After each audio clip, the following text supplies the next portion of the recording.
नमस्कार, मी समृद्धी जाधव. स्वागत आहे तुमचं टॉप न्यूज मराठीमध्ये.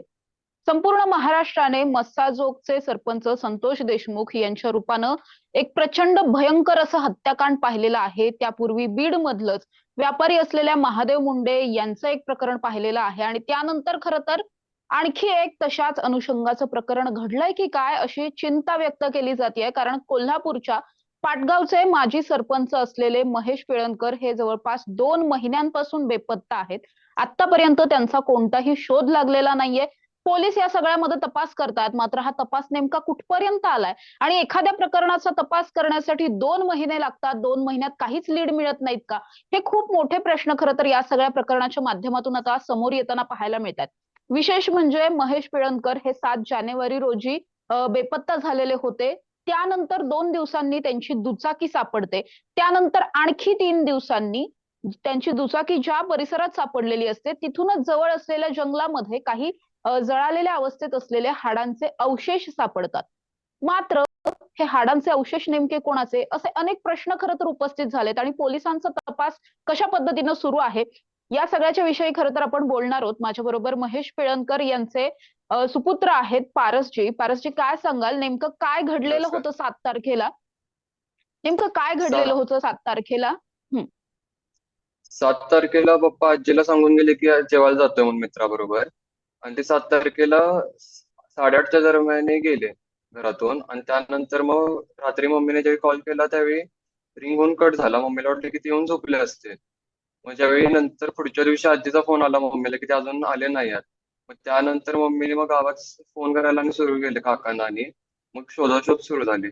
मग त्यावेळी त्यांची गाडी कुलकर्णी इकडे आमचं शेत आहे कुलकर्ण म्हणून तिकडे सापडली त्यांची गाडी 8 तारखेला. मग त्या दिवशी संध्याकाळी पोलीस कंप्लेंट केली काकांनी. आणि मग 11 तारखेला ते जळलेलं जे काय सापडलं ते 11 तारखेला सापडलं. मग त्यानंतर फॉरेन्सिकची टीम आणि गावामध्ये आणि आलेली. मग आता हे खर तर 11 तारखेला ही जी हाडं आहेत ती सापडलेली होती. हा. त्यानंतर मग ही हाडं फॉरेन्सिकला पाठवण्यात आली. मात्र 2 महिन्यात या फॉरेन्सिकचा अजूनही अहवाल आलेला नाहीये का मग अजिबातच? नाही, ते फॉरेन्सिकचा अहवाल इनकन्क्लुसिव्ह असा आलाय. मग त्याच्या हं, पुढील तपासणीसाठी मुंबई किंवा पुण्याच्या फॉरेन्सिक लॅबमध्ये पाठवावे असं आम्ही एसपी साहेबांना सांगितलं. आणि एसपी साहेब पण हं. बोलले की पुढे पाठवूया म्हणून. मग खरं तर या प्रकरणामध्ये जेव्हा ते घराच्या बाहेर पडले होते तर ते एकटेच बाहेर पडले होते की त्यांच्यासोबत कुणी होतं? कारण का या सगळ्यामध्ये असं सुद्धा एक दावा केला जातोय की काही हा. व्यक्तींनी त्यांच्याबरोबर एक मास्क घातलेली व्यक्ती पाहिलेली होती दुचाकीवरून जाताना. नाही, ज्यावेळी ते आजीला घरी सांगायला आले की जेवायला जातोय म्हणून, त्याआधी ते कुलकर्णी शेत आहे तिकडूनच ते परत आलेले. आणि त्यावेळी एका ट्रॅक्टर ड्रायव्हरने त्यांच्या मागे कोणतरी मास्क घातलेला व्यक्ती बघितलेला. हं. जाताना ते एकटेच म्हणजे गेले असं सांगितलं. हं. बरोबर. म्हणजे ते जेव्हा घरात आलेले होते तेव्हा त्यांच्याबरोबर कोणीतरी होतं. परत बाहेर जाताना कुणी नव्हतं त्यांच्याबरोबर. हा, नव्हतं. मग आतापर्यंत या प्रकरणातले सगळे गावातले सीसीटीव्ही फुटेजेस वगैरे रिकव्हर झालेले आहेत का? तुम्ही स्वतः ते पाहिलेले आहेत का? नाही, दुर्गम भाग असल्यामुळे तिकडे गावात आमच्या सीसीटीव्ही नाही आहेत. आणि ते जे शेत हं. आहे ते जंगल एरियामध्ये पडते, मग त्यामुळे त्या रस्त्यावर पण कुठे सीसीटीव्ही नाही आहेत. फक्त main Kolhapur Patgaon main road आहे तिकडेच पेट्रोल पंप आणि असतील तर. मग तुम्ही असं म्हटलात की त्यांना जेव्हा फोन केलेला होता घरी ते पोहोचले नव्हते हा. त्यामुळे, तेव्हा त्यांचा फोन एकदा रिंग झालेला होता. तिथून नंतर हा. त्यांचा फोन बंद कधी झाला मग? बंद सकाळी मम्मीने ज्यावेळी फोन लावला त्यावेळी त्यांचा फोन बंद येत होता. मग रात्रीला तेव्हापासून होते की आतापर्यंत हा फोन चालूच झालेला नाहीये थोडक्यात. नाही, नाही, नाही. मग आतापर्यंत जर हा फोन चालू झालेला नाहीये तर तेव्हापर्यंत जेव्हापर्यंत फोन चालू होता त्याचं लास्ट लोकेशन तरी समजलेलं आहे का काही? लास्ट लोकेशन असं नाही, टॉवरचं लोकेशन समजलं म्हणजे कोणत्या टॉवरच्या रेंज मध्ये होतं तेवढं. मग ते होते जवळपास होते त्या एरियाच्या तुमच्या घराच्या जवळपास वगैरे कुठे? घराच्या जवळपास नाही, तिकडे जिकडे गाडी सापडली तिकडे सुक्याची वाडी हं, म्हणून आमच्या गावापासून एक 5 किलोमीटर वरती गाव आहे, तिकडे जिओचा टॉवर आहे. तो टॉवर आणि हं. आमच्या गावातलं बीएसएनएलचा टॉवर त्या दोन्हीच्या रेंज मध्ये होते ते, म्हणजे त्या शेताच्या एरियामध्ये असतील त्यावेळी 11च्या दरम्यान फोन बंद झाला त्यावेळी. मग खरं तर या सगळ्यामध्ये आता आपण असं म्हणू शकतो की जिथे त्यांची दुचाकी सापडली तोच लास्ट पॉइंट आहे आणि तिथूनच कदाचित ते बेपत्ता झालेले आहेत. मग त्यांचा फोन हा. वगैरे काही सापडला किंवा कपडे वगैरे असं काही सापडलं दुसरं? नाही, नाही, नाही, पोलिसांना असं काहीच सापडलं नाही. आणि गावातल्यांनी पण 2-3 एक आठवडाभर तरी पूर्ण जंगल शोधून काढलं. त्यांना पण असं काही सापडलं नाही. चष्मा, टोपी किंवा जॅकेट वगैरे असं काही सापडलं नाही.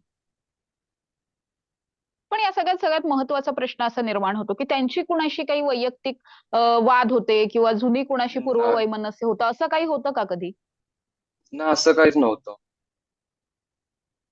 किंवा या आधी कधी कुणीतरी हल्ला करण्याचा प्रयत्न केलेला असेल किंवा धमकी दिलेली ना असेल, असं कधीच काहीच घडलेलं नव्हतं? ना असं काहीच कधी झालं नाही. किंवा इतर, अर्थातच ते माजी सरपंच होते आणि सध्याचे ग्रामपंचायत हा सदस्य सुद्धा होते म्हटल्यानंतर त्यांचे राजकीय वाद वगैरे कुणाशी असतील का? किंवा मग तुमचा कुटुंबीय म्हणून कुणावरती संशय वगैरे असं काही आहे का? ना असं कोणावर संशय नाही. हे पोलिसांना आम्ही जे वाटतं ते सांगितलं, तर पोलिसांनी म्हटलं की तसं काय वाटत नाही म्हणून या प्रकरणामध्ये.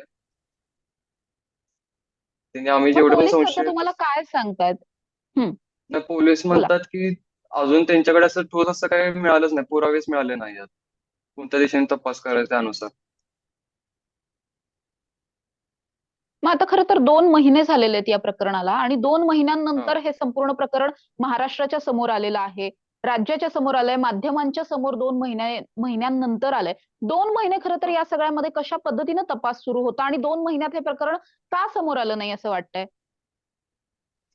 नाही, 2 महिने म्हणजे आता आम्ही पण पोलिसांवरतीच विश्वास ठेवून आता 2 महिने त्यांना सहकार्य करत होतो. तर 2 महिने झाले तरी पण अजून काही सापडत नाही, म्हणून SP सरांना निवेदन द्यायचं म्हणून आम्ही गेलेलो. हं. मग आता SP त्यानंतर हे साहेबांनी प्रकरण पण म्हणजे थोडक्यात समोर हा आलं.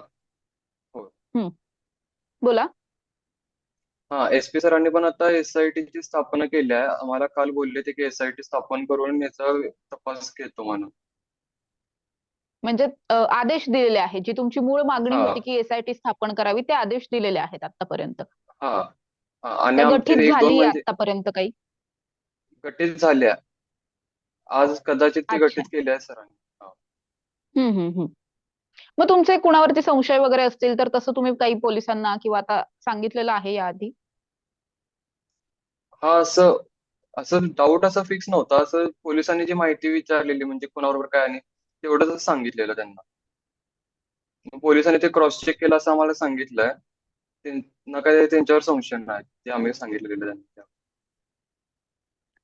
मग आता जेव्हा एसआयटी या प्रकरणामध्ये गठीत झालेली आहे, कशा पद्धतीनं पुढचा तपास व्हावा अशी तुम्ही कुटुंबीय म्हणून मागणी करता या सगळ्यामध्ये? कारण 2 महिने होतात आणि कुठलाच काहीच लीड मिळत नाही तपासामध्ये, ही खूप स्ट्रेंज गोष्ट आहे असं आपण म्हणू शकतो. होय होय. आता काय काय लवकरात पोलिसांना लवकर आव्हान असणार आहे?